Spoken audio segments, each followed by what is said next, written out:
Life में बहुत problem है, पता नहीं मैं क्या करूं, मैं किससे कहूं अपनी परेशानी। ऐसी है ना जिंदगी।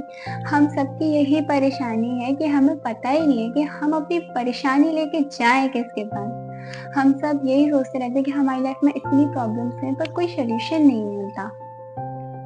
इस श्लोक में शायद इस बात का सोल्यूशन हम ढूंढ पाए। तो भगवत गीता चैप्टर 2 श्लोक 7।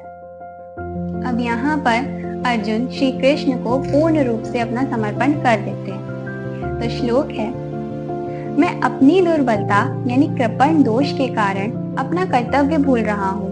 मैं अपना सारा धैर्य खो चुका हूँ, धर्म के विषय में मोहचित्त हो चुका हूँ और अब मैं आपसे ये पूछता हूँ कि जो भी साधन, जो भी जरिया मेरे लिए कल्याणकारी हो वो आप मुझे बताएं।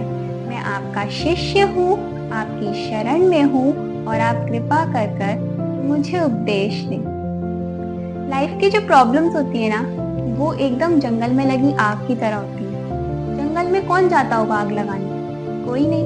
ये तो प्राकृतिक आपदाएं अपने आप लगती है।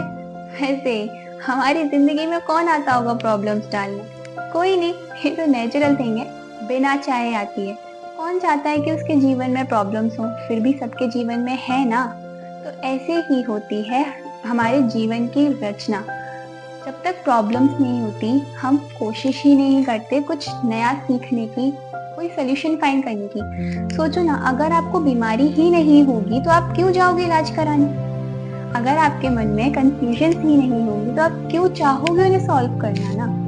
नए जो क्रिएशंस होते हैं, नई नई कोई भी चीज़ बनती है, कोई भी कुछ बड़ा क्रिएशन होता है तो वो होता ही इसीलिए है क्योंकि वो स्टार्टिंग कंफ्यूजन से होती है। यहाँ अर्जुन को जो भी कंफ्यूजन है उसी का ये परिणाम है कि हमारे पास आज इतना बड़ा ज्ञान है गीता का। अर्जुन की मेन प्रॉब्लम क्या है, उसके दुखों का मुख्य कारण क्या है? दो कारण। सबसे पहले परिवार वालों के प्रति आसक्ति और उन्हें मृत्यु से बचाने की इच्छा। और सच्ची बात यह है कि दोनों ही हमारे हाथ में नहीं। परिवार से आसक्ति करना हमारे हाथ में नहीं क्योंकि हम बचपन से उनके बीच पले होते तो ऑटोमेटिकली होती है ये।